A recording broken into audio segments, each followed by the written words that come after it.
আগের ক্লাসে আমরা কনস্টিটিউশনের হিস্টোরিক্যাল ব্যাকগ্রাউন্ড সম্পর্কে আলোচনা করেছিলাম, যেখানে আমরা দেখলাম যে বিভিন্ন charter act, council act, Bharat শাসন আইন এর মাধ্যমে কিভাবে আমাদের ভারত স্বাধীন হলো সেগুলো সম্পর্কে আমরা ডিসকাস করেছি।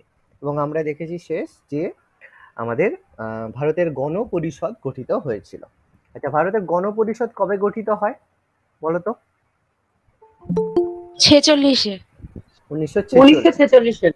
1946 কার আন্ডারে বা কার পরিকল্পনায় বা কিভাবে বলেছিলাম? ক্যাবিনেট মিশনের দ্বারা। ক্যাবিনেট মিশন পরিকল্পনার আন্ডারে ভারতের গণপরিষদ বা কনস্টিটিউয়েন্ট অ্যাসেম্বলি গঠিত হয়েছিল। তো আজকে আমাদের আলোচনার বিষয়বস্তু হচ্ছে সেই কনস্টিটিউয়েন্ট অ্যাসেম্বলি বা গণপরিষদ সম্পর্কে আমরা আজকে ডিসকাস করব। দেখো,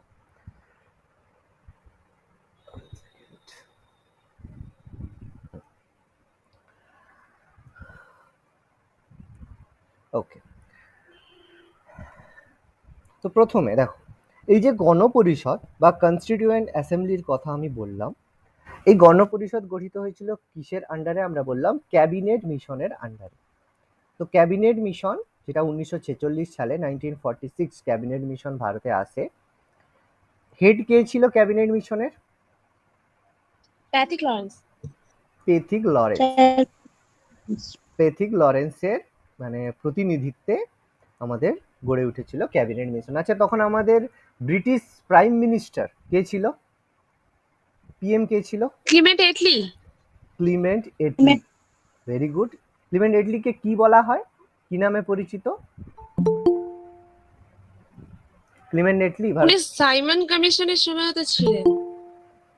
সাইমন কমিশনের সঙ্গে ছিলেন, কি নামে পরিচিত ক্লিমেন্ট এটলি? বলেছিলাম নোন অ্যাজ ভারত বন্ধু। মনে পড়ছে? ভারত বন্ধু নামে পরিচিত বলেছিলাম। হ্যাঁ। ওকে, তো ক্লিমেন্ট এটলি নির্দেশে ভারতে ক্যাবিনেট মিশন ভারতে আছে, যেটা আমরা বলেছিলাম যে স্বাধীনতার পরবর্তী সময়। আচ্ছা, আমি আগের দিন ওয়াভেল পরিকল্পনা এগুলো তো ডিসকাস করেছিলাম। হ্যাঁ। ওকে, তাহলে আমাদের টোটালটাই কমপ্লিট রয়েছে। ওকে, তো যাই হোক, তো আমরা প্রথমে একটু এর ব্যাকগ্রাউন্ডটা ডিসকাস করব। এই ক্যাবিনেট মিশনের দাবি বা ক্যাবিনেট মিশনের যে দাবি প্রথম কে তুলেছিল? কে বলতে পারবে প্রথম? সরি, গণপরিষদ গঠনের দাবি মানবেন্দ্রনাথ রায়। গণপরিষদের দাবি প্রথম তুলেছিল কে? এম এন রয়, মানবেন্দ্রনাথ রয়। এম এন রয় বা মানবেন্দ্রনাথ রয়।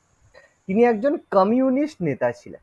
কমিউনিস্ট নেতা মানে বুঝতে পারছি, তিনি একজন কমিউনিস্ট নেতা ছিলেন। ওকে, তো তিনি কবে গণপরিষদের দাবি তুলেছিলেন? 1934 সালে। 1934, 1934, 35, তাই তো? 1935 সালে তিনি। এবার বিভিন্ন জায়গায় 1935, 1934 বিভিন্ন জায়গায় লেখা রয়েছে। ওকে, তো আমরা এটা নিয়ে বেশি বিচলিত হব না, আমরা এটা 1934 করে রাখবো। অনেক জায়গায় 1935 বলবে, বাট 1934 হচ্ছে বেশি অ্যাপ্রোপ্রিয়েট। ওকে, তো প্রথম এম এন রয়। আচ্ছা, কেউ এম এন রয়ের প্রকৃত নাম বলতে পারবে? এম এন রয় কিন্তু তার প্রকৃত নাম নয়।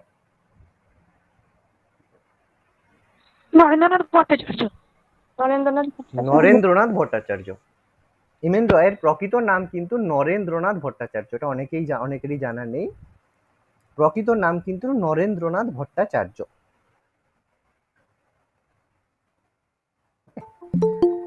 তো এম এন রয় প্রথম 1934 সালে গণপরিষদ গঠনের দাবি প্রথম তুলেছিল।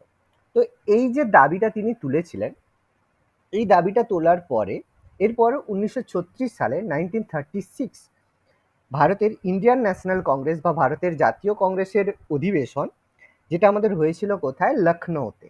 ঠিক আছে, লখনৌ অধিবেশনে এই দাবিটা পাস করা হয়।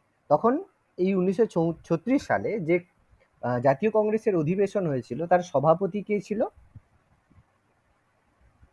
J L Nehru. Okay, Jawaharlal Nehru. আচ্ছা, ইন্ডিয়ান ন্যাশনাল কংগ্রেস সম্পর্কে আমরা কম বেশি জানি না? আমি একটু বলে দেবো ছোট্ট করে আইএনসি সম্পর্কে। আচ্ছা, আমি একটু আইএনসি সম্পর্কে বলে দিচ্ছি। ভারতের জাতীয় কংগ্রেস কবে গঠিত হয়? ইন্ডিয়ান ন্যাশনাল কংগ্রেস এস্টাবলিশড 1885 1885 প্রথম অধিবেশন হয়েছিল 1885, গঠিত হয়েছিল কোথায় হয়েছিল? বোম্বে গোকুল দাস তেজপাল বোম্বের সংস্কৃত কলেজে। গোকুল দাস তেজপাল সংস্কৃত কলেজে। যাই হোক, তার মধ্যে ফাদার অফ আইএনসি কাকে বলা হয়? উমেশ চন্দ্র বি আর ব্যানার্জি। আম্বেদকর। আচ্ছা, উমেশ চন্দ্র ব্যানার্জি। উমেশ চন্দ্র ব্যানার্জি। আর বাকি কেউ বলো। Lord Dufferin. Lord Hume. Dufferin, Hume, অনেকগুলো আমি নাম পেলাম। আচ্ছা ঠিক আছে, আমি প্রত্যেকের কথাই আমি একটু বলে দিচ্ছি যে প্রত্যেকটা ব্যক্তি কে কে ছিল, ডাউটগুলো ক্লিয়ার করে দিই। প্রথমে একজন বললে, কি বললে বলো, ডাফরিন একজন বললে, ঠিক আছে, একজন বললে লর্ড ডাফরিন। আমি বলে দিচ্ছি প্রত্যেকেরই কিভাবে জড়িত বলে দিচ্ছি। একজন বললে উমেশ চন্দ্র ব্যানার্জি, উমেশ চন্দ্র ব্যানার্জি। আরেকজন বললে হিউম। আরেকজন কি বললে বলো, নামটা বলো, কি বললে আরেকজনের নাম? বলো, আরে ভুল হোক না, কোনো সমস্যা নেই, বলো, আমি বলবো, প্রত্যেকের সম্পর্কে বলবো। আরেকটা নাম কিছু একটা পেলাম আমি মনে হয়, স্যার বি আর আম্বেদকর বলছেন। বি আর আম্বেদকর, ঠিক আছে, কোনো অসুবিধা নেই, বি আর আম্বেদকর। আরে বাবা, জানার জন্য তো এসেছো, তো এটা কোনো সমস্যা নেই, প্রত্যেকে ক্লিয়ার করে দিই, তাহলে পরে আর ভুল বলবে না, তাই তো? দেখো, এই লর্ড ডাফরিন কে ছিল? যখন ইন্ডিয়ান ন্যাশনাল কংগ্রেস গঠিত হয়েছিল, তৎকালীন ভাইস রয় ছিল লর্ড ডাফরিন, ঠিক আছে, ভাইস তৎকালীন ভাইস রয় ছিল লর্ড ডাফরিন। ওকে, ভাইস রয় ছিল লর্ড ডাফরিন। উমেশ চন্দ্র ব্যানার্জি কে ছিল? জাতীয় কংগ্রেসের প্রথম সভাপতি, ঠিক আছে, তিনি ছিলেন জাতীয় কংগ্রেসের প্রথম সভাপতি। হিউম কে ছিল?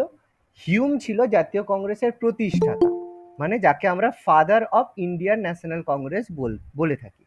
আর আম্বেদকরকে আমরা কি বলি? ফাদার অফ কনস্টিটিউশন, সংবিধানের জনক বলে থাকি। প্রত্যেকের ক্লিয়ার? যে যেটা বললে নিজের ভুলটা বুঝতে পেরেছো? ওকে, দেখো, ভুলটা প্রত্যেকেই জেনে রাখো, কোনো সমস্যা নেই, ভুল বললে কোনো সমস্যা নেই, বাট জেনে রাখো। চারজনের সম্পর্কে আমরা বুঝতে পারলাম। তো ফাদার অফ আইএনসি বলা হয় অ্যালেন অক্টোভিয়ান হিউমকে।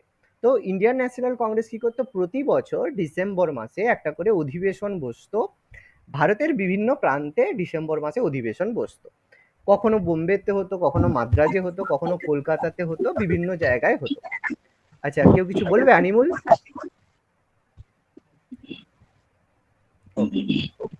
আচ্ছা, যদি বলার না থাকে মিউট করবে। তো স্যার জনক মানে আইএনসি জনক, তিনি হচ্ছে প্রতিষ্ঠাতা, যিনি হিউমন, উনি। হ্যাঁ, যে অ্যাকচুয়ালি প্রতিষ্ঠাতা হয় তাকেই সাধারণত তার জনক বা ফাদার বলা হয়, ঠিক আছে। আচ্ছা। তো এইভাবে ইন্ডিয়ান ন্যাশনাল কংগ্রেস কি করতো? প্রতি বছর ভারতের বিভিন্ন প্রান্তে বসতো। সেরকম 1936 সালে লখনৌতে এরকম অধিবেশন বসেছিল, যেখানে জওহরলাল নেহরুর সভাপতিত্ব হয়েছিল। এখানে কি হয়, প্রথমবার এই যে গণপরিষদের দাবিকে নেহেরু কি করেছিল? প্রথমবারে সাপোর্ট করেছিল। এটা মাঝে মাঝে পরীক্ষা আসতে পারে, জাতীয় কংগ্রেসের কোন অধিবেশনে প্রথমবার গণপরিষদের দাবি উত্থাপন করা হয়। M N Roy as a separate মানে এটা করেছিলেন, দাবি করেছিলেন, কিন্তু ইন্ডিয়ান ন্যাশনাল কংগ্রেস 1936 সালের অধিবেশনে এটাকে জাতীয় কংগ্রেস সাপোর্ট করেছিল গণপরিষদের দাবিকে। তবে এটা আরও চূড়ান্তভাবে অ্যাকসেপ্টেড হয় কবে? 1939-এ, 1939 সালে। তখন একজন বিখ্যাত ব্যক্তিত্ব ছিল, তোমরা হয়তো নাম জেনে থাকবে, সি রাজা গোপালাচারী। নাম শুনেছো? চক্রবর্তী রাজা গোপালাচারীর নাম? হ্যাঁ, নাম শুনেছি। গোপালাচারীর নাম শুনেছি। তার সম্পর্কে একটা কথা কিছু বলতে পারবে? গোপালাচারীকে কি বলা হয়, বা তার সম্পর্কে কোনো একটা ইনফরমেশন, কিছু কথা, এনিথিং? ভারতের শেষ গভর্নর জেনারেল, ভারত ব্রিটিশ ভারতে। ব্রিটিশ ভারতের শেষ গভর্নর জেনারেল। একটু কি ঠিক হলো না কথাটা উল্টে গেল? স্যার একটু ভুল হয়ে গেছে, এটা হবে স্বাধীন ভারতের, ঠিক আছে, স্বাধীন ভারতের শেষ গভর্নর জেনারেল, স্বাধীন ভারতের, ঠিক আছে, স্বাধীন ভারতের শেষ গভর্নর জেনারেল এবং একমাত্র ভারতীয় গভর্নর জেনারেল। এবার ওকে, একমাত্র ভারতীয়। নাও ক্লিয়ার? যদি ভারতের বলা হয়, ভারতের শেষ গভর্নর জেনারেল যদি বলা হয়, তখন কি বলবে? তখন কিন্তু স্বাধীন বলা যাবে না, তখন ব্রিটিশ ভারত বলতে হবে। বলো তো ভারতের শেষ গভর্নর জেনারেল, ব্রিটিশ ভারতের শেষ? Lord sir Mount Batten, Lord Mountbatten. Lord Mount Batten. তাহলে বাবু ভাইস রয়টাকে, শেষ ভাইস রয়? গুলিয়ে গেছে, গুলিয়ে গেছে, সব গুলিয়ে গেছে, সব গুলিয়ে গেছে। আচ্ছা, আমি পরের পেজে একটু ক্লিয়ার করে দিচ্ছি, একটু ক্লিয়ার করে নাও, ঠিক আছে? দেখো ফার্স্ট, এটা একটু অন্যভাবে লিখে রাখো, এটা আমি আগেও বলে দিয়েছি, আরেকবার আমি প্রত্যেকের ক্লিয়ার করছি যাদের মনে নেই। পোস্ট দেখো, নাম্বার 1 পোস্ট, সেটা হচ্ছে গভর্নর অফ বেঙ্গল, মানে বাংলার গভর্নর। তারপর এলো কি গভর্নর জেনারেল অফ বেঙ্গল, তীরচিহ্ন করে এইভাবে লিখবে। তারপর কি হলো গভর্নর জেনারেল অফ ইন্ডিয়া। তারপর এলো কি vice Roy. At last governor general of free India. এবার আমি তোমাদেরকে জিনিসগুলো ক্লিয়ার করছি। গভর্নর জেনারেল অফ বেঙ্গল, তাই তো, বাংলার গভর্নর, তাই তো, শেষ লাস্ট কে ছিল? Warren Hastings. Warren Hastings. Okay, Warren Hastings. আর প্রথম যদি বলি তাহলে কি হবে? বেন্টিং। পেন্টিং? বেন্টিং। না গো, স্যার বেন্টিং, ক্লাইভ, ঠিক আছে, ক্লাইভ। দেখো এবার দেখো জিনিসগুলো খেয়াল করো, ক্লাইভ, ওয়ারেন হেস্টিংস শেষ, তাহলে প্রথম governor general of Bengal K? Warren Hastings. মানে যে ভারতের শেষ হবে, এদিকটা হবে লাস্ট, এদিকটা হবে ফার্স্ট। তার মানে governor, last governor general of Bengal, যে বাংলার শেষ গভর্নর জেনারেল অফ বেঙ্গল হবে ওয়ারেন হেস্টিংস, সে প্রথম গভর্নর জেনারেল অফ বেঙ্গল হবে কোন অ্যাক্টের মাধ্যমে? কোন অ্যাক্টের মাধ্যমে করা হবে? Regulating act. মনে পড়ছে? তাহলে রেগুলেটিং অ্যাক্টের মাধ্যমে গভর্নর জেনারেল অফ বেঙ্গলকে গভর্নর অফ বেঙ্গলকে গভর্নর জেনারেল অফ বেঙ্গল করা হলো। কাকে? ওয়ারেন হেস্টিংসকে। তাহলে এই পোস্টটা চললো। শেষ গভর্নর জেনারেল অফ বেঙ্গলকে? Lord William Bentinck. Lord William Bentinck. Okay, তাহলে first governor general of India কে হবে? সেম ব্যক্তি, লর্ড উইলিয়াম বেন্টিক। কোন অ্যাক্টের মাধ্যমে? Charter act. চার্টার অ্যাক্ট, 1833 সনদ আইন। সনদ আইন, charter act. 1833। Charter act 1833। 1833। Very good, charter act 1833। এবার শেষ governor general of India K? Canning. Lord Canning.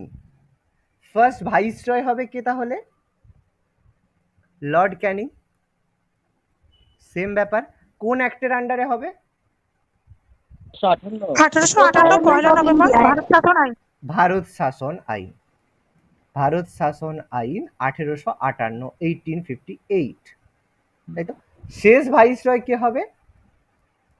Mount Batten. Lord Mountbatten, তাই তো। এবার তাহলে first governor general of free India কে হবে? Lord Mountbatten. কোন অ্যাক্টের মাধ্যমে? India independence. ভেরি গুড, ভারতের স্বাধীনতা আইন, ইন্ডিয়ান ইন্ডিপেন্ডেন্স অ্যাক্ট 1947। তাহলে লাস্ট কে হবে? এই যে বললাম, সি রাজা গোপালাচারী। দেখো বুঝতে পারলে জিনিসটা? তাহলে আর ভুল হবে? জিনিসটা আশা করি বুঝে গেছো প্রত্যেকে। এটা কিন্তু মাথায় রাখতে হবে, ব্যক্তিগুলোর নাম আমাদের একটু, আমি এগুলো আগে ডিসকাস করেছি, আরেকবার বললাম একটাই কারণে, যাতে তোমরা এটা মনে রাখতে পারো। তাহলে আমি যেখানে ডিসকাস করছিলাম সেখানে যাই। এই চক্রবর্তী রাজা গোপালাচারী তখনও কিন্তু গভর্নর জেনারেল তিনি হননি, ঠিক আছে। এই চক্রবর্তী রাজা গোপালাচারীকে বলা হতো গান্ধীজির বিবেক জাগ্রতকারী বলা হতো, ঠিক আছে। গান্ধীজির বিবেক জাগ্রতকারী। কেন বলা হতো? কারণ গান্ধীজি যখনই কোনো কিছু মানে ইম্পর্টেন্ট ডিসিশনের সমস্যায় পড়তেন, রাজা গোপালাচারীর সাথে তিনি কি করতেন? পরামর্শ নিতেন। এই জন্য বলা হতো গান্ধীজির বিবেক জাগ্রতকারী। তো চক্রবর্তী রাজা গোপালাচারী 1939-এ প্রথমবার তিনি কি করেছিলেন? এই গণপরিষদের দাবিকে জোরদার করেন এবং তার প্রধান দাবি ছিল যে এই গণপরিষদ যে গঠিত হবে সেখানে যেন প্রাপ্তবয়স্ক ভোটাধিকারের ভিত্তিতে ভোট নেওয়া হয়। প্রাপ্তবয়স্ক ভোটাধিকার ইংলিশে কি বলা হয়? আমরা জানি টার্মটা ইউএএফ, মনে আছে? Universal adult franchise. মানে আমরা বর্তমানে কি হই? 18 বছরের বয়স যে কোনো ব্যক্তি ভোট দিতে পারি, ভোটাধিকার রয়েছে, এটাকে বলা হয় প্রাপ্তবয়স্ক ভোটাধিকার। এই দাবি কিন্তু প্রথমবার রাজা গোপালাচারী করেছিলেন 1939 সালে, 1939-এ। দেখো এতটা অবধি বোঝা গেছে প্রত্যেকের এই জিনিসটা? তো নেক্সট দেখো এরপরে কি হলো? 1940-এ আমরা জানি কি হয়েছিল, কি এসেছিল ভারতে, ব্রিটিশরা কি প্রস্তাব করেছিল 1940 সালে? August offer. আগস্ট অফার দিয়েছিল। তো সেই আগস্ট অফার এরা কি মানে ডিনাই করেছিল, এবং সেই সময় ভাইস রয় কে ছিল আগস্ট অফার যখন দেওয়া হয়? Lord Linlithgow. Lord Linlithgow. Very good. Lord Linlithgow এই দাবিটা করেছিলেন, আগস্ট অফার দিয়েছিলেন, যেটা ভারতীয়রা নাকচ করেছিল। দেখো আশা করি এতটা অবধি প্রত্যেকের ক্লিয়ার। নেক্সট তারপরে আমরা জানলাম যে 1946 সালে এরপর আমাদের ক্যাবিনেট মিশনের আন্ডারে আমাদের গণপরিষদ গঠিত হয়। গণপরিষদ গঠিত। দেখো গণপরিষদ গঠনের ব্যাকগ্রাউন্ডটা আশা করি প্রত্যেকে বুঝতে পারলে। বলো এর মধ্যে কোনো ডাউট থাকলে বলো, তাহলে আমি পরের পেজে যাব, আমরা এর সম্পর্কে একটু ডিটেলসে আলোচনা করব।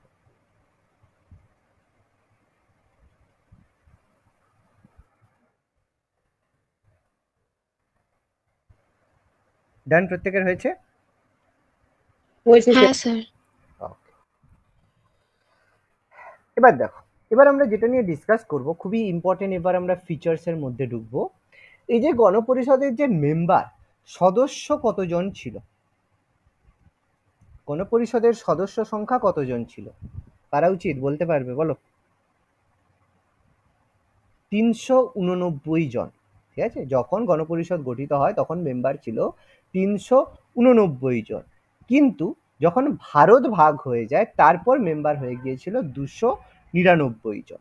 কেন? কারণ ভারত ভাগ হওয়ার পরে অনেকেই যারা ভারত পাকিস্তানে চলে গিয়েছিল সেই সিটগুলো এখানে চলে গিয়েছিল, কারণ প্রথমে মুসলিম লীগ গণপরিষদের সাথে ইনক্লুডেড ছিল। ঠিক আছে, তো ভারত বিভাগের পর সিট হয়ে গিয়েছিল 299। এটা ছিল প্রাথমিক অবস্থায় সিট। এবার এই যে সিট 389 যে সিট রয়েছে, এটা কি হতো? ডিভিশন ছিল। 389 জন সিট কি হতো? ডিভিশন হতো। এর মধ্যে 296টা সিট, 296, 296টা সিট ছিল কাদের? এটা ছিল ব্রিটিশ শাসিত, এটা ছিল ব্রিটিশ শাসিত প্রদেশ থেকে। ব্রিটিশ শাসিত প্রদেশ মানে যেখানে ব্রিটিশরা তাদের সদস্য বা তাদের মেম্বারদেরকে নির্বাচিত করত। আর বাকি রয়েছে 93টা সিট কাদের ছিল? এগুলো ছিল দেশীয় রাজ্য থেকে, যেগুলোকে আমরা বলি প্রিন্সলি স্টেটস। দেশীয় রাজ্য যেগুলোকে আমরা বলি প্রিন্সলি স্টেট, যেমন হায়দ্রাবাদের নিজাম, মহারাষ্ট্রের সিন্ধ্রিয়া, এরকম অনেক রাজ্য ছিল এরকম দেশীয় রাজ্য থেকে। এবার এই 296-এর মধ্যে আবার দুটো ভাগ ছিল, একটা ছিল 292 আর একটা ছিল 4। এবার এই 292টা কি ছিল? প্রকৃত ব্রিটিশ মানে যারা হচ্ছে ব্রিটিশ শাসিত প্রদেশ, এই 4টা স্পেশালি ছিল যাদেরকে বলা হয় chief election commission, chief commissioner. এবার এই চিফ কমিশনার বলতে কাদেরকে বলা হচ্ছে? চিফ কমিশনার শাসিত, মানে যার মধ্যে আমাদের 3টে প্রেসিডেন্সি রয়েছে। কি কি প্রেসিডেন্সি বলো? 3টে প্রেসিডেন্সি আমাদের কি কি ছিল? কলকাতা, বলো বলো, পারবে? প্রেসিডেন্সি সম্পর্কে আইডিয়া আছে তো? না। কলকাতা, এখন তো 5টা আছে। আচ্ছা কলকাতা, বোম্বে এবং আচ্ছা ঠিক আছে বুঝতে পারছি, মাদ্রাস, ঠিক আছে, এই 3টে প্রেসিডেন্সি, আর হচ্ছে ক্যাপিটালের জন্য দিল্লি। আমি বলে দিচ্ছি জিনিসটা কি। দিল্লি। আচ্ছা আমি একটু এই যে প্রেসিডেন্সি সম্পর্কে একটু তোমাদেরকে আইডিয়া দিয়ে দিচ্ছি। এটা আমাদের হচ্ছে ভারত, ঠিক আছে, এটা আমাদের ছোট করে আমরা যদি একটা ভারতের ম্যাপ বলি, তো এই জায়গা আমাদের গুজরাট। তো ব্রিটিশরা কি থাকে, এই দিক থেকে এসেছে, মানে আমাদের পশ্চিম থেকে এসেছে।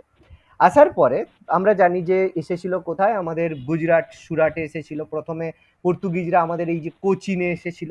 তো আসার পরে ব্রিটিশরা কি করেছিল, 3টে পোর্টে, মানে 3টে ভারতের যে 3টে অঞ্চল, 3টে সামুদ্রিক অঞ্চল, 3টে জায়গায় 3টে প্রেসিডেন্সি বানিয়েছিল। কোথায়? একটা হচ্ছে আমাদের বোম্বেতে, একটা আমাদের মাদ্রাজে, আর একটা হচ্ছে কলকাতাতে। 3টেই দেখো সমুদ্রের ধারে। উদ্দেশ্য কি ছিল? ভারতের যে কোনো অংশ থেকে রাজস্ব আদায় করে এই পোর্টের মাধ্যমে মানে ইংল্যান্ডে নিয়ে যাওয়া। প্রত্যেকটা দেখো সমুদ্রের ধারে জাহাজে করে নিয়ে যেতে পারবে, এটাই ছিল প্রধান উদ্দেশ্য। এই কারণে আমাদের 3টে প্রেসিডেন্সি গঠিত হয়েছিল। এই প্রেসিডেন্সিগুলোতে প্রথমে আমাদের ব্যাংকও স্থাপিত হয়েছিল। উপনিবেশ স্থাপন করেছিল। পুরোটাই ভারতটা পুরোটাই উপনিবেশ ছিল, পুরো ইন্ডিয়াই তো ব্রিটিশদের উপনিবেশ ছিল। এর মধ্যে এই 3টে হেড অফিস ভাবতে পারো, যে সমস্ত টাকা কালেক্ট করবে ভারতের সেন্টার থেকে। তারা তো মানে স্থলপথে নিয়ে যেতে পারবে না, যা নিয়ে যেতে হবে জলের, মানে আমাদের হচ্ছে সমুদ্রের কি বলে জাহাজের মাধ্যমে নিয়ে যেতে হবে। তাহলে সমস্ত কিছু নিয়ে এই প্রেসিডেন্সি এই জায়গায় স্টোর করতো, জাহাজে ভর্তি করতো নিয়ে যেত, জাহাজে ভর্তি করতো নিয়ে যেত, জাহাজে ভর্তি করতো নিয়ে যেত। বোঝা গেছে? এইভাবে কাজ হতো, এইভাবে আমাদের প্রেসিডেন্সি 3টে গঠিত হয়েছিল। এটা আমাদের হিস্ট্রিতে আমরা কম বেশি জানি। এবার যদি না জানি, আমি একটু আইডিয়া তোমাদেরকে দিলাম। এইরকম প্রেসিডেন্সি, তো এই প্রেসিডেন্সিগুলো সব থেকে বেশি ব্রিটিশদের হোল্ড ছিল। বুঝা গেছে? তো এই প্রেসিডেন্সিগুলো ছিল একদম চিফ কমিশনার শাসিত, মানে এই জায়গায় অন্যান্য জায়গার থেকে ব্রিটিশদের হোল্ড সব থেকে বেশি ছিল। সেই 3টে প্রেসিডেন্সি, আর দিল্লি ছিল ক্যাপিটাল, এই জন্য এই 4টে জায়গা ছিল চিফ কমিশনার শাসিত।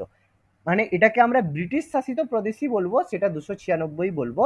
স্পেসিফিক যদি জানতে চাই তাহলে 294, 292+4 বলতে পারবো। এবার বোঝা গেছে আশা করি। এইটা আমাদের সিট ডিস্ট্রিবিউশন। সিট ডিস্ট্রিবিউশন থেকে আমাদের কিন্তু কোশ্চেন আসতে পারে। দেখো এতটা অবধি প্রত্যেকের ক্লিয়ার? হ্যাঁ হ্যাঁ। ওকে।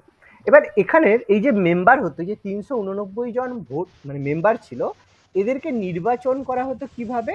বলা হতো ভোট হতো একক হস্তান্তরযোগ্য ভোট।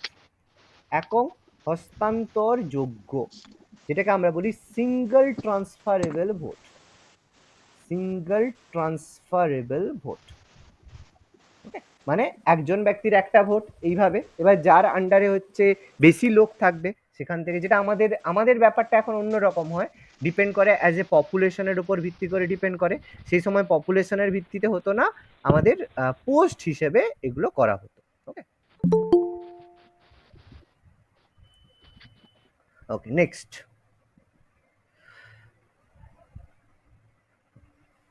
এবার কি হলো, এইভাবে কি হতো, ভোট করে এদের সমস্ত মেম্বারদেরকে নির্বাচন করা হতো। তো এই যে এতগুলো সিট ছিল, এর মধ্যে আমাদের কিন্তু একটু ডিস্ট্রিবিউশন জানতে হবে, যে কংগ্রেসের সিট ডিস্ট্রিবিউশনে কংগ্রেসের সিট ছিল 208টি, মুসলিম লীগের সিট ছিল 73টি।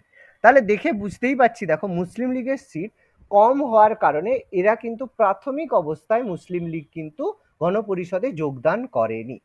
যেহেতু প্রাথমিক এই যে সিটটা কিভাবে হয়েছিল, ভোটের মাধ্যমে হয়েছিল। ইন্টারিম গভর্নমেন্ট যখন হয়েছিল, অন্তর্বর্তী সরকার, যে অন্তর্বর্তী সরকারে যখন ভোট হয়েছিল, সেখানে মুসলিম লীগ মাত্র 73টি সিট পেয়েছিল, আর কংগ্রেস 208টা ভোট পেয়েছিল। এই জন্য প্রাথমিক অবস্থায় মুসলিম লীগ কিন্তু জয়েন করেনি। পরবর্তীকালে লর্ড ওয়াভেল এবং গান্ধীজির বারবার অনুরোধে মোহাম্মদ আলী জিন্না নিজে জয়েন না করে মুসলিম লীগের 7 জন সদস্যকে পাঠিয়েছিল, যার মধ্যে অন্যতম ছিল লিয়াকত আলী খান। নামটা লিখে রাখবে, লিয়াকত আলী খান। এই লিয়াকত আলী খান কে ছিল? লিয়াকত আলী খান ছিল অন্তর্বর্তী সরকার বা ইন্টারিম গভর্নমেন্টের ফাইন্যান্স মিনিস্টার। অন্তর্বর্তীকালীন সরকারের অর্থমন্ত্রী, যাকে আমরা বলি মোহাম্মদ আলী জিন্নাহর ডান হাত। ডান হাত ব্যাপারটা আমাদের আইডিয়া রয়েছে, মানে সে সব থেকে মানে ভালো খবর, একদম বিশ্বাসযোগ্য ব্যক্তি, ঠিক আছে। তো এই লিয়াকত আলী খান কিন্তু গণপরিষদের মেম্বার হয়েছিল, মোহাম্মদ আলী জিন্নাহ কিন্তু কোনোদিন গণপরিষদের মেম্বার হননি। ওকে, দেখো এতটা অবধি আশা করি প্রত্যেকে বুঝতে পেরেছো। ওকে, দেখো এটা আমরা টোটালি ব্যাকগ্রাউন্ড আলোচনা করব। এবার আমরা গণপরিষদের অধিবেশন বা কবে অধিবেশন বসলো সেগুলো সম্পর্কে ডিসকাস করব। পেজ চেঞ্জ করছি তাহলে। বলছি কি যে ওই যে দেশীয় রাজ্য বললেন তো, দুটো এক্সাম্পল দিয়েছিলেন হ্যাঁ, মহারাষ্ট্রের হায়দ্রাবাদের নিজাম, তারপরে আমাদের আচ্ছা। হচ্ছে সিন্ধ্রিয়া, তারপর আমাদের হচ্ছে কাশ্মীর, এরকম প্রচুর জায়গা আচ্ছা। রয়েছে, প্রচুর জায়গা রয়েছে যেগুলো আমাদের প্রিন্সলি স্টেটস রয়েছে, এগুলো প্রচুর জায়গা রয়েছে, ঠিক আছে। যাদেরকে যেই আমাদের ওই যে একদম শেষ অবধি সেই ইন্দিরা গান্ধী রাজন্য ভাতা দিত না, যাদেরকে দিত সেই সব জায়গাগুলো আর কি। ওকে, তার মধ্যে এই হায়দ্রাবাদ ছিল সব থেকে, মানে কি বলবো, যাই হোক নিজামদের সম্পর্কে আর বলে লাভ নেই, মানে শেষ পর্যন্ত আমাদের বল্লভভাই প্যাটেল এটাকে শক্ত হাতে এটাকে ডিফেন্ড করেছিল। যাই হোক সেটা আমরা পরের আলোচনার বিষয়, আমরা ডিসকাস করব কিভাবে হায়দ্রাবাদকে ভারতের অন্তর্ভুক্ত করা হয়, সেটা আমাদের পরের আলোচনার বিষয়বস্তু। দেখো এতটা অবধি আশা করি প্রত্যেকের ক্লিয়ার। চলো এবার দেখো আমি ডিসকাস করছি যে এই যে গণপরিষদ গঠিত হলো তার প্রথম সভা কোথায় হলো, কবে হলো, কোথায় হলো প্রথম সভা? দিল্লির ইনস্টিটিউশন হলে 1946 সালের 9 ডিসেম্বর। Very good. নতুন দিল্লির কনস্টিটিউশন হল, নতুন দিল্লির কনস্টিটিউশন হলে বেলা 11টার সময় হয়েছিল। ডেট কত ছিল? 1946 সালে 9 ডিসেম্বর। 9 ডিসেম্বর 1946 গণপরিষদের প্রথম সভা অনুষ্ঠিত হলো। সেখানে সভাপতি হিসেবে কাকে নিযুক্ত করা হলো? অস্থায়ী সভাপতি হিসাবে সচ্চিদানন্দ সিনহা, আর স্থায়ী সভাপতি হয়েছিলেন 11ই ডিসেম্বর রাজেন্দ্র প্রসাদ। আচ্ছা ঠিক আছে, জিজ্ঞেস করার একটু বেশি বলে দিয়েছো, ঠিক আছে কোনো সমস্যা নেই। তো যখন প্রথম সভা হলো 9 ডিসেম্বর সভায়, তখন কিন্তু কোনো স্থায়ী সভাপতি নির্বাচিত হয়নি, অস্থায়ী সভাপতি নির্বাচিত হয়েছিল এবং তিনি ছিলেন ডক্টর সচ্চিদানন্দ সিনহা। ডক্টর সচ্চিদানন্দ সিনহাকে গণপরিষদের প্রথম অস্থায়ী সভাপতি হিসেবে নির্বাচিত করা হয়। কার পরামর্শ, কে বলেছিল, কার পরামর্শে করা হয়েছিল, কে এটা প্রপোজড করেছিল? প্রপোজড বাই, কার প্রপোজালে হয়েছিল? পারা যাবে?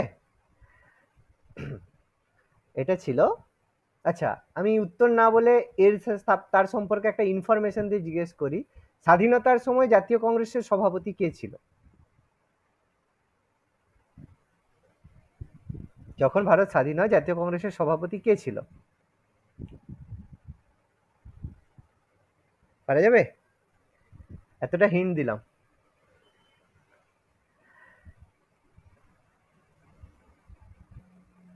কি লিখলাম? জেপি কৃপালিনী। আচার্য জেবি কৃপালিনী। এবার মনে পড়েছে? আচ্ছা, জেবি কৃপালিনী প্রপোজ করেছিল সচ্চিদানন্দ সিনহার নাম। কেন কেন করা হয়েছিল? এত লোক থাকতে কেন সচ্চিদানন্দ সিনহাকে করা হলো? কারণ তিনি ছিলেন প্রবীণতম সদস্য, সিনিয়রিটির জন্য তাকে করা হলো। প্রবীণতম সদস্য হিসেবে তাকে গণপরিষদের প্রথম অধিবেশনে তাকে সভাপতি হিসেবে নির্বাচিত করা হয়েছিল। ওকে, এরপর 11ই ডিসেম্বর গণপরিষদের প্রথম অধিবেশনের দ্বিতীয় দিনে কি হলো? গণপরিষদের স্থায়ী সভাপতি নির্বাচিত করা হলো। স্থায়ী সভাপতি নির্বাচিত করা হলো এবং সেটা কে ছিল স্থায়ী সভাপতি বলে ফেলো? ডক্টর রাজেন্দ্র প্রসাদ। ডক্টর রাজেন্দ্র প্রসাদ। তাহলে রাজেন্দ্র প্রসাদকে গণপরিষদের প্রথম স্থায়ী সভাপতি হিসেবে নির্বাচিত করা হলো। কবে? 11ই ডিসেম্বর করা হলো। ওকে, এবার আমি তোমাদের একটা কোশ্চেন জিজ্ঞেস করছি, কেউ এক্সট্রা কোনো এক্সপ্লেনেশন দেবে না, স্যার এটা বললে এটা, এটা বললে এটা, কিছু নয়। I want only answer, no explanation. Okay, গণপরিষদের প্রথম সভাপতি কে ছিলেন? অপশন দুটোই আছে, সচ্চিদানন্দ সিনহা, রাজেন্দ্র প্রসাদ। কিচ্ছু এক্সপ্লেনেশন নয়, অনলি অ্যান্সার। বলো, গণপরিষদের প্রথম সভাপতি কে ছিলেন? বলো উত্তর। স্যার ডক্টর সচ্চিদানন্দ সিনহা। ডক্টর সচ্চিদানন্দ সিনহা। কেউ রাজেন্দ্র প্রসাদ বলতে চাও? স্যার ডক্টর রাজেন্দ্র প্রসাদই হবে। স্যার রাজেন্দ্র প্রসাদই হবে। ডক্টর রাজেন্দ্র প্রসাদই হবে। কি মনে হচ্ছে, বলো উত্তর কি হবে? কোনো এক্সপ্লেনেশন না, রাজেন্দ্র প্রসাদ। অনলি রাজেন্দ্র প্রসাদ। কোনো এক্সপ্লেনেশন না, ডক্টর অনলি রাজেন্দ্র অ্যান্সার। একদম অ্যান্সার হবে রাজেন্দ্র প্রসাদ। কারণ যদি প্রপার মেনশন করে অস্থায়ী, তখন আমরা সচ্চিদানন্দ সিনহা বলবো। যদি মেনশন করে স্থায়ী, তখন তো রাজেন্দ্র প্রসাদ বলবো। কিন্তু যদি কোশ্চেন করে শুধু সভাপতি, তাহলে আমরা অবশ্যই রাজেন্দ্র প্রসাদই বলবো, অস্থায়ী বলবো না। মাথায় থাকবে, প্রত্যেকের মাথায় থাকবে। হ্যাঁ স্যার। ক্লিয়ার করবে, এইগুলো এমসিকিউতে তোমাদেরকে ফাঁসানোর জন্য যথেষ্ট। ওকে, এবার এখানে একটা কোশ্চেন করে যে কোন ব্যক্তি গণপরিষদের, কোন বিখ্যাত ব্যক্তি গণপরিষদের সদস্য ছিলেন না? গণপরিষদের মহাত্মা গান্ধী। গান্ধীজি। গণপরিষদের সদস্য ছিলেন না। মহাত্মা গান্ধী। মহাত্মা গান্ধী। অপশনে গান্ধীজি নেই, কি বলবে? মোহাম্মদ আলী জিন্নাহ। মোহাম্মদ আলী জিন্নাহ। সব সময় দুটো অ্যান্সার মাথায় রাখবে, ঠিক আছে? মোহাম্মদ আলী জিন্নাহ, এরা কেউই কিন্তু গণপরিষদের কোনো সদস্য মেম্বার ছিলেন না। মহাত্মা গান্ধী, মোহাম্মদ আলী জিন্নাহ এরা বাইরে থেকে। হ্যাঁ বলো বলো। স্যার ওই যে স্থায়ী সভাপতি 1947, সরি 47 না, সরি আমার এক্সট্রিমলি সরি 1946। এটা 9 ডিসেম্বর, এটা 11 ডিসেম্বর, এটা প্রথম অধিবেশনেরই দ্বিতীয় দিনে, ঠিক আছে? এক্সট্রিমলি সরি, এটা 46, আমি এখনো 47-এ যাইনি। ওকে, এক্সট্রিমলি সরি, এটা ভুল লেখা, আমি এটা ভুল লিখেছি। ওকে, থ্যাংক ইউ। ওকে, তো এটা আমরা আশা করি এবার বুঝতে পারছি। ওকে, তো এবার কি হলো, 13ই ডিসেম্বর এই গণপরিষদের প্রথম অধিবেশনেরই তৃতীয় দিন 1946-এ পেশ করা হলো একটা বিখ্যাত জিনিস, সেটা হচ্ছে উদ্দেশ্য সংক্রান্ত প্রস্তাব। উদ্দেশ্য সংক্রান্ত প্রস্তাব, যেটাকে ইংলিশে আমরা কি বলি? Objective resolution. কে পাবলিশ করেছিল বা কে প্রস্তাব করেছিল অবজেক্টিভ রেজলিউশন? জওহরলাল নেহেরু। এটা পাবলিশ করেছিল JL নেহেরু। ওকে, যেটা কিন্তু মানে প্রস্তাবিত হয়েছিল, আমি এখানটায় লিখেছি দেখো, উদ্দেশ্য সংক্রান্ত প্রস্তাব, যেটা প্রস্তাবিত হয়, প্রপোজড, ঠিক আছে? পাস হয় না কিন্তু, ইট ওয়াজ প্রপোজড। প্রথমবারে কিন্তু এটা প্রপোজড করা হয়েছিল। তাহলে এটা পাস্ট কবে হলো, কবে এটাকে পাস করলো গণপরিষদ? এটা কিন্তু দ্বিতীয় অধিবেশনে পাস হয়। ডেট ছিল কবে? 22 জানুয়ারি 1947 গণপরিষদের দ্বিতীয় অধিবেশনে অবজেক্টিভ রেজলিউশন পাস করা হয়। জিনিসগুলো ভালো করে বুঝবে, অবজেক্টিভ রেজলিউশন পাস করা হয় সেকেন্ড অধিবেশন, এটা কিন্তু দ্বিতীয় অধিবেশনে। প্রথমগুলো কিন্তু প্রথম অধিবেশনে, এটা কিন্তু হয়েছিল দ্বিতীয় অধিবেশনে পাস হয়। এবং এই অবজেক্টিভ রেজলিউশনটাই পরবর্তীকালে পরিণত হয় কিসে? এখান থেকে ম্যাক্সিমাম জিনিস কালেক্ট করা হয়, ভারতের প্রস্তাবনা, ঠিক আছে? প্রস্তাবনা, যেটাকে আমরা ইংলিশে বলি প্রিঅ্যাম্বল। ওকে, দেখো এতটা অবধি প্রত্যেকে যদি ক্লিয়ার হও বলো। হ্যাঁ স্যার। ক্লিয়ার? নোট ডাউন করে নিয়েছো প্রত্যেকে? এক সেকেন্ড দাঁড়ান, স্টেটমেন্টটা একটু বাকি আছে স্যার। লিখে নাও, কোনো সমস্যা নেই। স্যার এটা কি 22 জানুয়ারি? আর একটু ভালো করে বলো বলো। এটা কি 22 জানুয়ারি? 22 জানুয়ারি, একদম 22 জানুয়ারি 1947। এটা 1947, বাকিগুলো সব 1946, এটা 1947।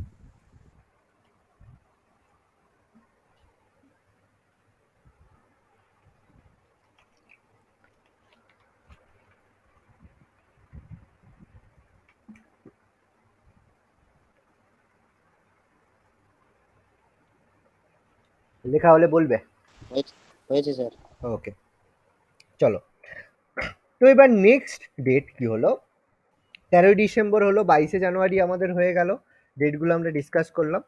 এরপর একটা ইম্পর্টেন্ট ডেট, সেটা হচ্ছে 22 জুলাই 1947 সালে কি হলো, একটা বিখ্যাত দিন। পতাকার অনুমোদন হলো। একদম, ভারতের জাতীয় পতাকা গৃহীত হয়, ভারতের জাতীয় পতাকা গৃহীত হয়।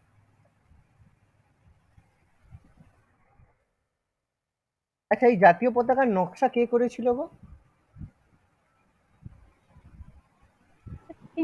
ভেঙ্কটাইয়া এম ভেঙ্কায়া বলো বলো। এম ভেঙ্কায়া ভুলে গেল ভেঙ্কায়া ভুলে গেল পিঙ্গালি হ্যাঁ ভেঙ্কাইয়া। পিঙ্গালি কোথাকার লোক ছিল? আয়ারল্যান্ড। হ্যাঁ বাবা, আয়ারল্যান্ড থেকে লোক আনবো ডিজাইন করতে? অন্ধ্রপ্রদেশ, ঠিক আছে? তামিলনাড়ু। না গো, অন্ধ্রপ্রদেশ, ঠিক আছে? অন্ধ্রপ্রদেশের বাসিন্দা ছিল পিঙ্গালি ভেঙ্কাইয়া। তিনি কি করেছিলেন, ভারতের জাতীয় পতাকার নকশাটা ডিজাইন করেছিলেন। ওকে, তো এই সময় এই এডিশনে ভারতের জাতীয় পতাকার নকশা গৃহীত হয়েছিল এবং এর সাথে সাথে প্রথমবার বলা হয় যে অস্পৃশ্যতা বিলোপ করা হয়। অস্পৃশ্যতা, যে একটা অস্পৃশ্যতা অ্যাকসেপ্ট হবে না, অস্পৃশ্যতা বিলোপ সংক্রান্ত নীতি গৃহীত হয়। যদিও আমাদের আনটাচেবিলিটি অ্যাক্ট, যেটা ভারতে পাস হয়েছিল কবে বলতে পারবে? আনটাচেবিলিটি অ্যাক্ট 1955 সালে গৃহীত হয়েছিল। আমরা ফান্ডামেন্টাল রাইটস পড়ার সময় পড়বো। এনিবডি কততম আর্টিকেল বলতে পারবে? আনটাচেবিলিটি পড়ানো হয়নি, না বলতে পারলে কোনো সমস্যা নেই, বাট যাদের পল সায়েন্স আছে I can expect from them. কততম আর্টিকেল আনটাচেবিলিটি ফান্ডামেন্টাল রাইটসের? আর্টিকেল 17, তাই তো? খুব খারাপ। পল সায়েন্স আছে তো এখানে কারো কারো, না একদম কারো নেই? আছে তো? আচ্ছা, লজ্জা। আমার কাছে আমি একটুখানির জন্য মানে লেফট। আচ্ছা ঠিক আছে ঠিক আছে, ওকে ঠিক আছে, ওকে নেক্সট। এরপর কি হলো, ভারতের হচ্ছে 15ই আগস্ট, 15 অগস্ট 1947 ভারত কি হলো, স্বাধীন হয়ে গেল। খুব ভালো কথা, ভারত স্বাধীন হয়ে গেছে, কোনো সমস্যা নেই।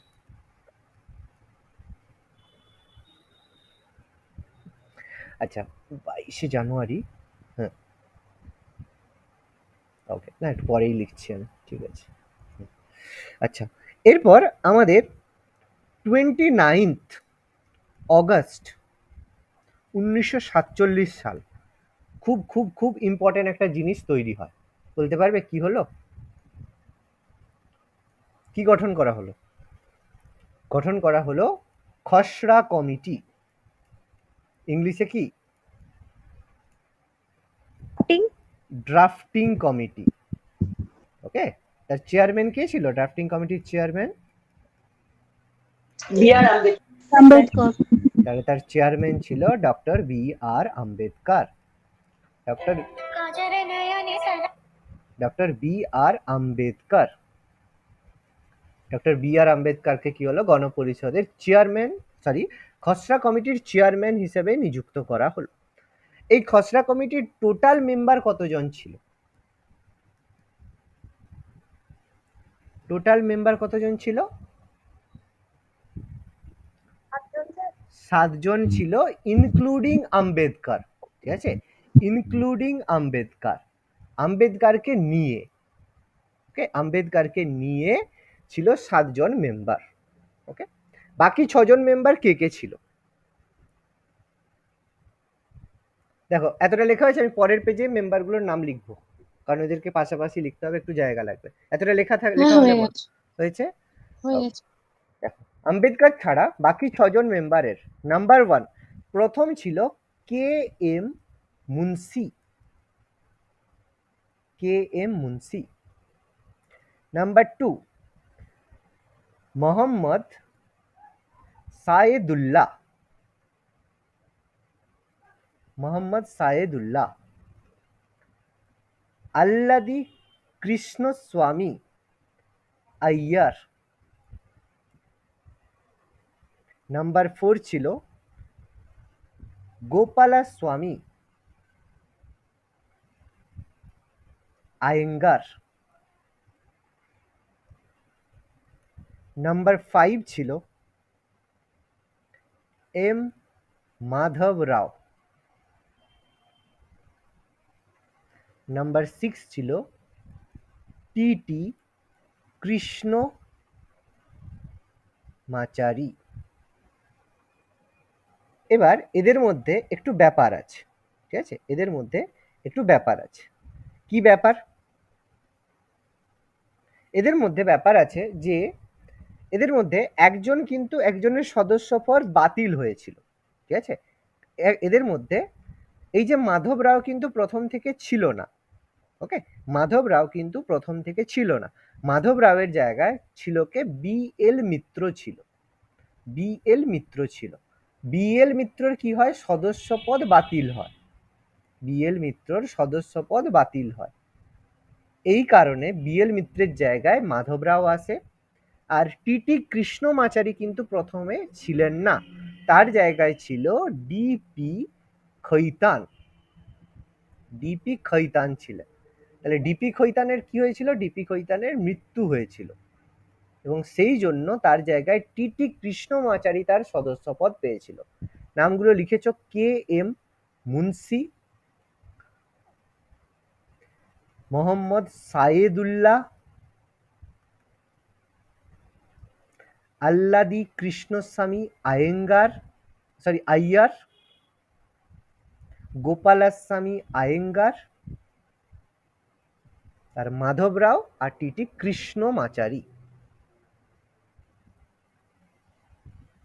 দেখো প্রত্যেকে ক্লিয়ার? হ্যাঁ। ওকে, তাহলে মোট মেম্বার ছিল 7 জন, তার মধ্যে গণপরিষদের আম্বেদকারকে নিয়ে টোটাল 7 জন ছিল, বাকি 6 জন মেম্বারের নাম আমি মেনশন করলাম।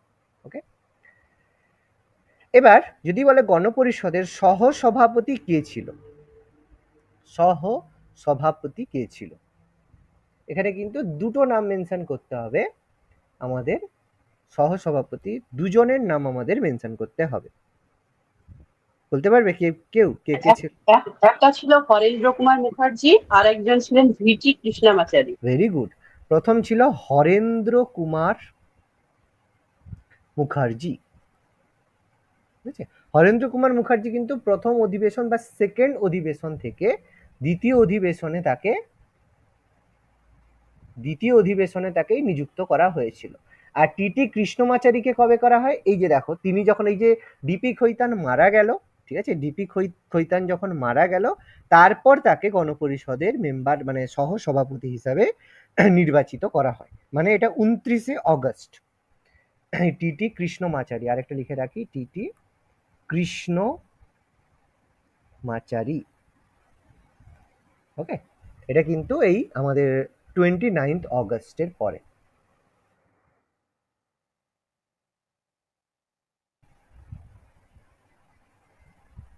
দেখো এতটা অবধি প্রত্যেকের আশা করি ক্লিয়ার।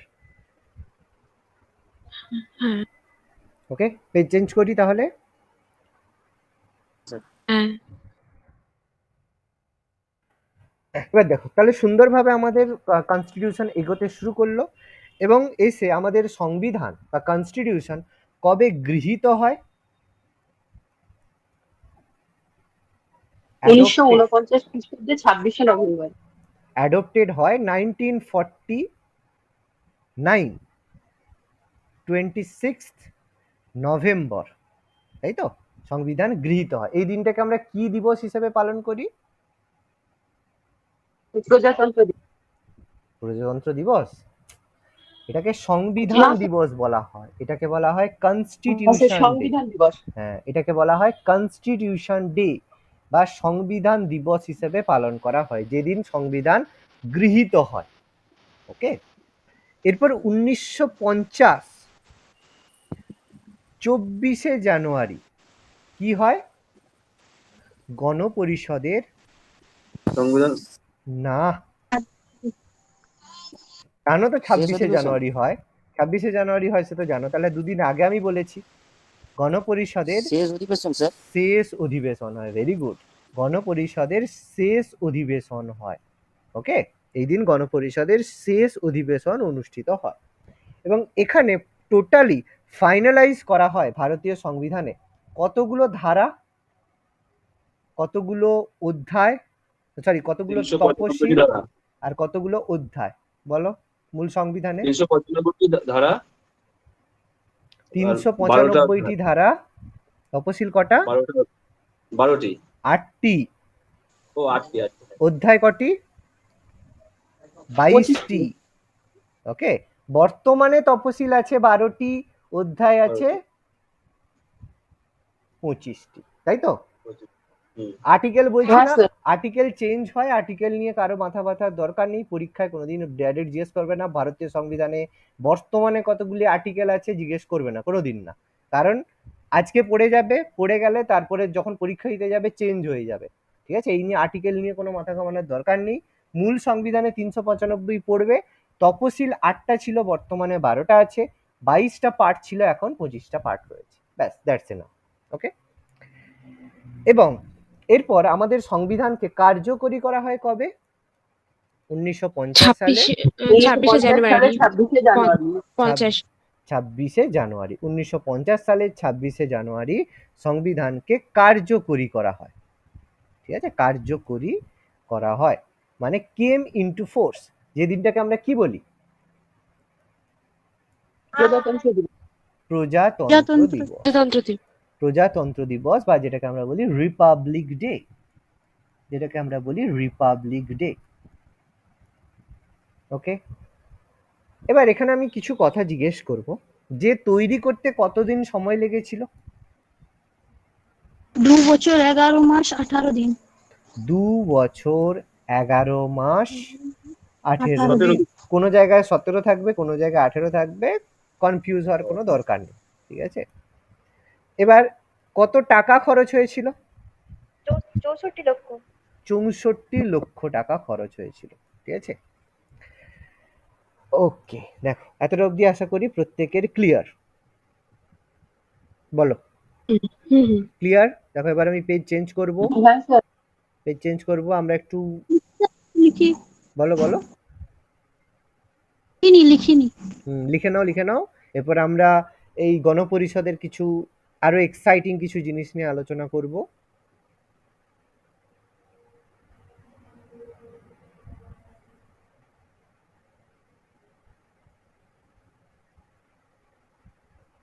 হয়ে গেছে।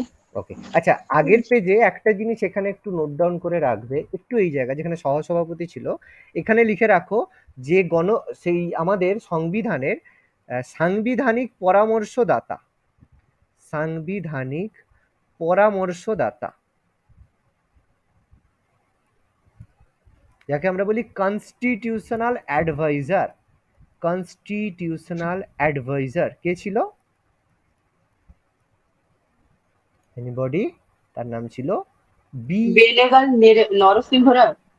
না গো, বিএন রাও, ঠিক আছে? নরসিংহ, আচ্ছা হ্যাঁ, বিএন রাও ছিল, নরসিংহ রাও, বিএন রাও, আচ্ছা ফুল ফর্ম, ঠিক আছে, বিএন রাও ছিল। আচ্ছা, এখানে একটা জিজ্ঞেস করবে মোট কতগুলো কমিটি ছিল, এখানেই লিখে রাখো কতগুলো গণপরিষদের সময় কতগুলো কমিটি ছিল, 13টি স্যার। বলো। 13টি। 22টি কমিটি করবে, উল্লেখযোগ্য ছিল 13টি। অনেক সময় পরীক্ষায় 13টি অপশনে দেবে, অনেক সময় 22টি দেবে। 22টি ছিল প্রধান মানে টোটাল কমিটি, 13টা ছিল ইম্পর্টেন্ট, ঠিক আছে? অনেক সময় আমিও দেখেছি অনেক জায়গায় অপশনে 13 দিচ্ছে, অনেক সময় 22 দিচ্ছে, ঠিক আছে? তো যেরকম অপশন থাকবে দুটো একসাথে দেবে না সাধারণত, যদি দিয়ে থাকে তাহলে 13টি করবে, আর যদি কোনো জায়গায় 22 জানতে চায়, অপশনে হয়তো দেওয়া আছে 22, 20, 18, 17, তখন 22 করবে, ঠিক আছে? আর যদি একসাথে দিয়ে দেয় তাহলে 13 করবে। ওকে, বুঝতে পারলাম?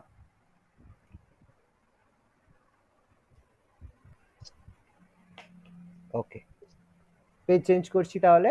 ওকে, এবার দেখো আমরা কনস্টিটিউয়েন্ট অ্যাসেম্বলি সম্পর্কে কিছু ফ্যাক্ট ডিসকাস করব, কিছু ফ্যাক্টস আমরা ডিসকাস করা শুরু করব। দেখো, নাম্বার 1, আমাদের ভারত কবে কমনওয়েলথ মেম্বারশিপ পায়?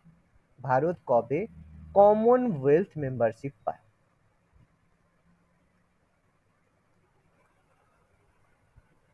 কমনওয়েলথ মেম্বারশিপ ভারত কবে পায়? পেয়েছিল মে মাসে 1949-এ। ঠিক আছে, কমনওয়েলথ ব্যাপারটা কি? যেই দেশ, ভারতের মানে পৃথিবীর বিভিন্ন দেশ রয়েছে যাদের উদ্দেশ্য থাকে যে তাদের যে ডেভেলপমেন্টের পারপাস একই রকম থাকে। এই জন্য দেখবে আমাদের কমনওয়েলথ গেমস হয়। সেখানে কি চায়না থাকে কমনওয়েলথ গেমসে? কমনওয়েলথ গেমসে চায়না থাকে? থাকে কি, দেখেছো? না। চায়না কিন্তু থাকে না, কিন্তু অলিম্পিক্সে থাকে। তাহলে চায়নার সঙ্গে আমাদের যে কমনওয়েলথ যে উদ্দেশ্য, আমরা ডেভেলপমেন্টের জন্য কি কি করব সেটা কিন্তু নয়। ভারত কমনওয়েলথের মেম্বারশিপ রয়েছে, ব্রিটেন রয়েছে, ওয়েলস রয়েছে, আয়ারল্যান্ড রয়েছে, অস্ট্রেলিয়া রয়েছে, এরা কমনওয়েলথ মেম্বারশিপ রয়েছে। এরকম প্রচুর দেশ রয়েছে যারা কমনওয়েলথের সঙ্গে যুক্ত। সেরকম ভারত কমনওয়েলথের মেম্বারশিপ কতগুলো পায়। স্যার? হ্যাঁ বলো 52? বলো।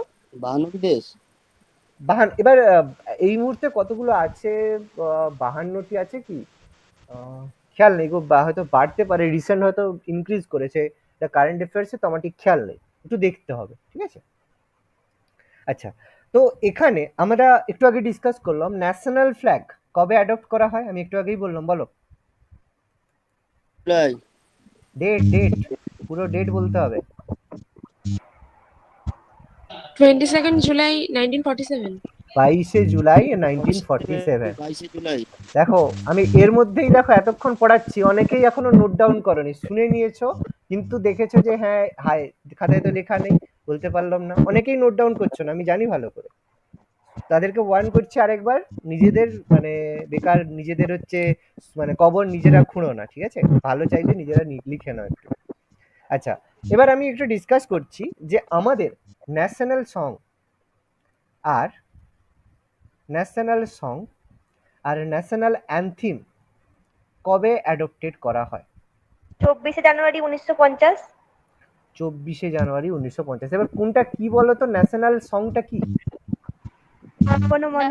বন্দে মাতারম। ন্যাশনাল সং বন্দে মাতারম। আর অ্যান্থেম অ্যান্থেম জনগণমন। জনগণমন। তাহলে ন্যাশনাল সং মানে কি? জাতীয় সঙ্গীত? হ্যাঁ, স্তোত্র, জাতীয় স্তোত্র। একদম, এই ভুলটা সব সময় হয়ে থাকে। ন্যাশনাল সং মানে জাতীয় স্তোত্র, আর ন্যাশনাল অ্যান্থিম মানে জাতীয় সঙ্গীত। সং মানে সঙ্গীত, যেই ভাববে সঙ্গে সঙ্গে গল্প শেষ হয়ে যাবে, ঠিক আছে? মাথায় রাখবে, ন্যাশনাল সং বন্দে মাতরম আর ন্যাশনাল অ্যান্থিম জনগণমন জাতীয় স্তোত্র। National anthem Vande Mataram written by কে লিখেছে? বঙ্কিমচন্দ্র চট্টোপাধ্যায়। বঙ্কিমচন্দ্র চট্টোপাধ্যায়। বঙ্কিমচন্দ্র চট্টোপাধ্যায়। কোথায়? আনন্দমঠ। আনন্দমঠ। আনন্দমঠ উপন্যাসে। বাহ বাহ বাহ, আনন্দমঠ উপন্যাসে। আর জনগণমন? রবীন্দ্রনাথ ঠাকুর। রবীন্দ্রনাথ টেগোর। আচ্ছা, আমি আরেকটু যখন বলেছি একটা কথা জিজ্ঞেস করে নিয়ে, আনন্দমঠ উপন্যাস থেকে আমরা কোন বিদ্রোহ সম্পর্কে জানতে পারি? সন্ন্যাসী বিদ্রোহ। বাহ, সন্ন্যাসী। সন্ন্যাসী ফকির বিদ্রোহ। আচ্ছা, বললে যখন আরেকটা জিজ্ঞেস করব, এই বিদ্রোহের একজন বিখ্যাত নেতৃত্বের নাম? দেবী চৌধুরানী, ভবানী পাঠক। বাহ, জিতে গেলে গো, সবাই জিতে গেলে আজকে। Very good very good. Devi Chaudhurani, Bhabani Pathak, বাহ। ওকে ওকে, ঠিক আছে। ওকে, তো ন্যাশনাল এটা আমরা ডিসকাস করলাম। তাহলে এগুলো কবে অ্যাডপ্টেড হয়? 24 জানুয়ারি 1950, মানে গণপরিষদের শেষ অধিবেশনে এটা হয়েছিল। এই দিন আরো একটা বিখ্যাত কাজ হয়েছিল, কি বলতো? এই দিন আরেকটা বিখ্যাত কাজ হয়। এক্ষুনি হলো তো যে বললেন শেষ অধিবেশন হয়েছিল। শেষ অধিবেশন। এই দিন প্রথম প্রেসিডেন্ট নির্বাচিত হয়। ডক্টর রাজেন্দ্র প্রসাদ। একদম, প্রেসিডেন্ট নির্বাচিত হয় ডক্টর রাজেন্দ্র প্রসাদকে। এর আগে কিন্তু ভারতের কোনো প্রেসিডেন্ট ছিল না। রাজেন্দ্র প্রসাদকে ভারতের প্রেসিডেন্ট হিসেবে নিযুক্ত করা হয়, বলতে পারি পোস্ট ক্রিয়েশন অফ প্রেসিডেন্ট। প্রেসিডেন্টের পোস্ট ক্রিয়েশন করা হয়েছিল। তাহলে 1947 সাল থেকে 1950 অবধি রাজেন্দ্র প্রসাদ কিন্তু প্রেসিডেন্ট ছিল না। তিনি কি ছিলেন?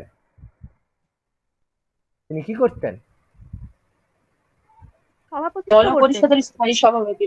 সে তো আছেই, তার সাথে ভারতের তিনি তখন কৃষি মন্ত্রী ছিলেন, এগ্রিকালচার মিনিস্টার ছিলেন, ঠিক আছে, কৃষি মন্ত্রী ছিলেন।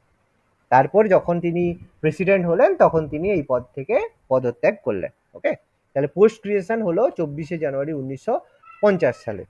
ওকে, আচ্ছা, স্যার টাইমটা কতদিন বললেন একটু বলুন, মানে এর আগে? 1947 সাল থেকে যবে ভারত স্বাধীন হয়েছে, 1947 সালে 15ই আগস্ট থেকে 24শে জানুয়ারি 1950 রাজেন্দ্র প্রসাদ এগ্রিকালচার মিনিস্টার। তারপর আচ্ছা, 24শে ঠিক আছে। জানুয়ারি 1950 থেকে রাজেন্দ্র প্রসাদ 1962 অবধি ভারতের প্রেসিডেন্ট ছিলেন। ওকে, আচ্ছা, গণপরিষদের টোটাল কতগুলো সভা হয়েছিল, মোট সভা কতগুলো হয়েছিল? 11টি সভা। 11টি সভা। কতদিন, মোট কতদিন তারা বসেছিল?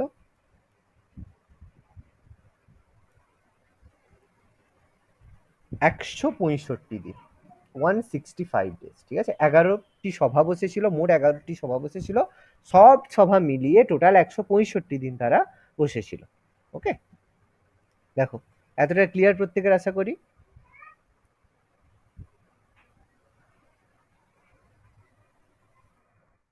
ডান, এগোই তাহলে লাস্ট ফ্যাক্ট গুলো দিয়ে আলোচনা না, ওই করব। 165 দিনটা স্যার কি একটু বলবেন? লিখে নাও, কোনো সমস্যা নেই, আমি তো জিজ্ঞেস করছি, না হলে বলবে, আমি তো অবশ্যই রয়েছি, অবশ্যই রয়েছি। আমি তো আগে জিজ্ঞেস করে তারপরে চেঞ্জ করবো, অবশ্যই। যদি লেখা হয় তারপর অবশ্যই বলবে, কোনো সমস্যা নেই। 165 দিনটা একটু বলুন। 165, যে সাপোজ প্রথম যে সভা হলো সেটা হলো সাপোজ ধরো 1 তারিখে, 3 তারিখে, 7 তারিখে, 11 তারিখে। দ্বিতীয় সভা হলো সেটা হলো আবার কোনো মাসের 5 তারিখে, 15 তারিখ, 15 তারিখে, 21 তারিখে, পরের মাসের আবার 2 তারিখে। এই মানে যে স্যার টোটাল 165 দিন বসেছিল নাকি? এইরকম করে 165 দিন বসেছিল, এইরকম করে 11টা সভা হয়েছে, বুঝতে পারলে? ঠিক আছে, আচ্ছা, আচ্ছা। টানা সভা বসেনি। সাপোজ সোমবার বসলো, বুধবার বসলো, রবিবার বসলো, প্রথম সভায় 3 দিন, দ্বিতীয় সভায় 10 দিন, তৃতীয় সভায় 12 দিন, টোটাল যোগ করে 165 দিন। এবার বোঝা গেছে? ঠিক আছে। ঠিক আছে, প্রত্যেক দিন অফিস যাওয়ার মতো যেত না, ঠিক আছে, আগে থেকে ডিসাইড হতো এই দিন এই সভা অনুষ্ঠিত হবে। আচ্ছা, এখানে আরেকটা কথা, এই সংবিধান কোন ভাষায় লেখা হয়,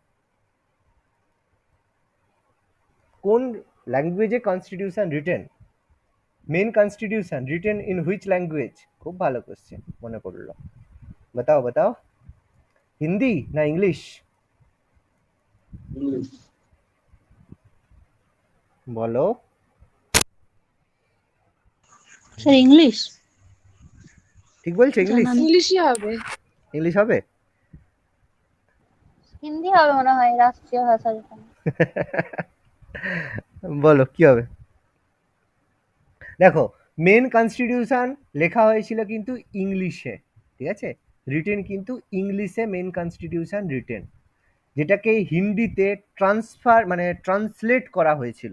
কে করেছিল ট্রান্সলেট? তার নাম ছিল বসন্ত কৃষ্ণ বৈদ্য। বসন্ত কৃষ্ণ বৈদ্য।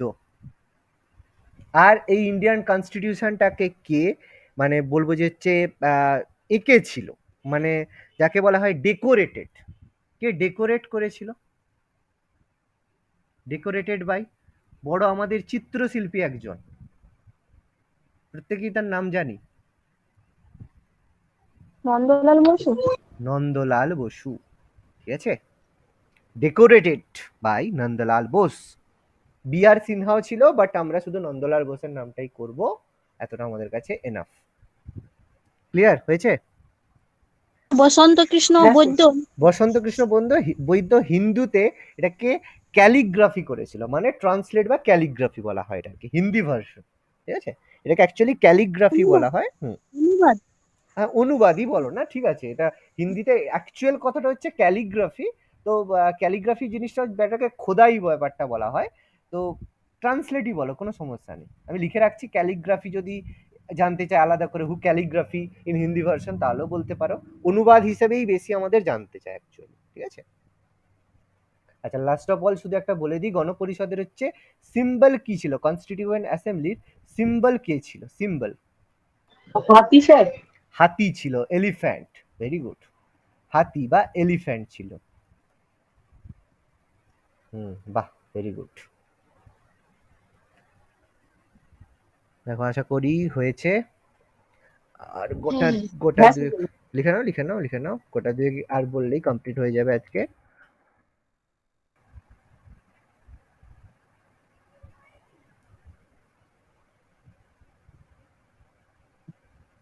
ডান। হ্যাঁ স্যার। আচ্ছা, এবার লাস্ট আমাদের কিছু দুটো পয়েন্ট আছে। গণপরিষদের একমাত্র কমিউনিস্ট সদস্য কে ছিল? একমাত্র কমিউনিস্ট সদস্য, তার নাম ছিল সোমনাথ লাহিড়ী। একমাত্র কমিউনিস্ট সদস্য ছিল সোমনাথ লাহিড়ী। ঠিক আছে, যার হচ্ছে দেশভাগের পরে যার মেম্বারশিপ হারিয়ে গিয়ে মানে চলে গিয়েছিল আর কি, কারণ তিনি এতে বাংলাদেশে চলে গিয়েছিল, এই জন্য তার সদস্যপদ হারিয়ে গিয়েছিল। আর লাস্ট অফ অল, গণপরিষদের মোট মহিলা সদস্য, মোট মহিলা সদস্য কতজন ছিল? 15 জন ছিল। ঠিক আছে, মোট মহিলা সদস্য ছিল 15 জন। 15 জন মোট মহিলা মেম্বার ছিল। আমি নামগুলো বলে দিচ্ছি, ঠিক আছে, নামগুলো একটু নোট ডাউন করবে। প্রথম হচ্ছে আম্মু স্বামীনাথন। আম্মু স্বামীনাথন। আম্মু স্বামীনাথন কোথা থেকে বিলং করতেন? হি বিলংস টু কেরালা। এরা প্রত্যেকেই বড় স্বাধীনতা সংগ্রামী ছিল। ঠিক আছে, এদের সম্পর্কেও আমাদের প্রচুর রয়েছে। যখন ইনি হচ্ছে ইন্ডিয়ান ওমেন্স ইন্ডিয়া অ্যাসোসিয়েশন ফাউন্ডেশনের সাথে যুক্ত ছিলেন, অ্যানি বেসান্তের সঙ্গে কাজ করেছিলেন। এই যে কেরালা মানে মাদ্রাজ প্রেসিডেন্সি থেকে তিনি নির্বাচিত হয়েছিলেন। ঠিক আছে, মাদ্রাজ প্রেসিডেন্সি থেকে। আচ্ছা, বেশি ডিটেলস বলবো না, আরো অনেক ব্যাপার আছে। আচ্ছা, না নেক্সট লিখবে, নেক্সট মেম্বার হচ্ছে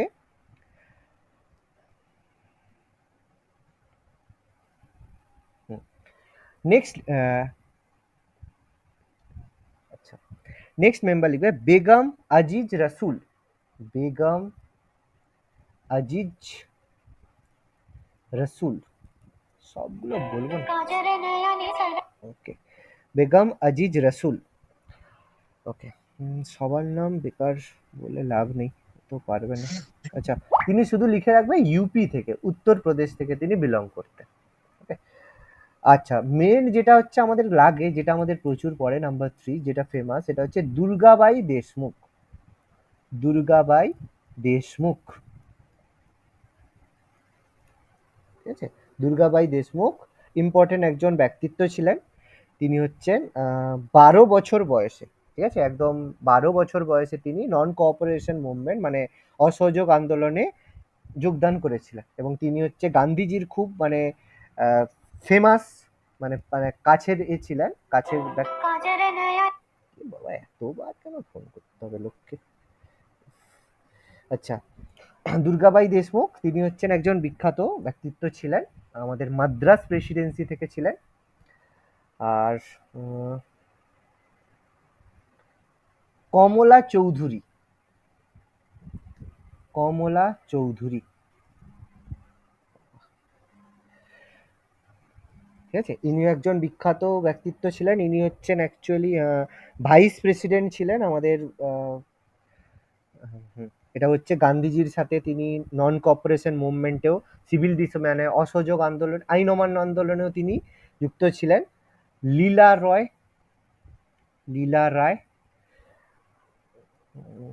আর আচ্ছা আচ্ছা, আরেকটা লিখে রাখবে রাজকুমারী অমৃত কর।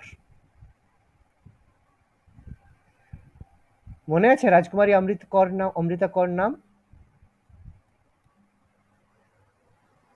আমাদের কে ছিল রাজকুমারী অমৃতা কর?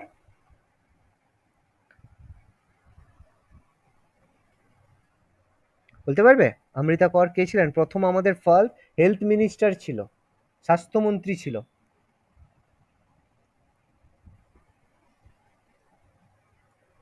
ওকে, আচ্ছা, আরো রেণুকা রয় আছে। আর আরেকটা তো অবশ্যই মনে রাখতে হবে, সেটা হচ্ছে ভেরি ভেরি ইম্পর্টেন্ট, সেটা হচ্ছে সরোজিনী নাইডু। সরোজিনী নাইডু।